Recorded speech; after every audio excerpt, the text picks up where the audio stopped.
देवी मोर jungler सबु पक्षी माने आराम रे निज दिन कटौछंती। किछि दिन रे वर्षा आरंभ हो ता विषय तो एमाने भाबु नाहंती।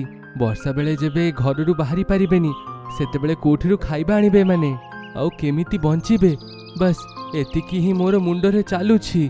एहा सुनी देवी किछि चिंता कले आउ कहिले, जेतेबेले तू तो घर को एबेठू फेरी जिबु तो बसारे गोटिए खाली टोके एमती थुआ होइथिबो।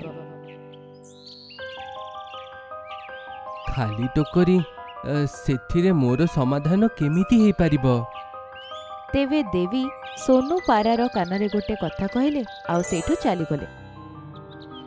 सोनू पारा खाइबा खोजिबा पाई सेठू बाहरिला। बहुत खोजिला परे ताकू गोटे पिजुली गछ देखागला।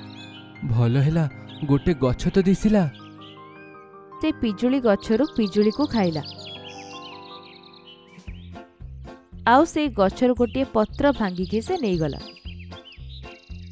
आउ जेतेबेले से निज घर को फेरुथला सबु पक्षी माने ताको अजब दृष्टि रे अनौथिले। ए सोनू पारा कौन पागल हो गलानी?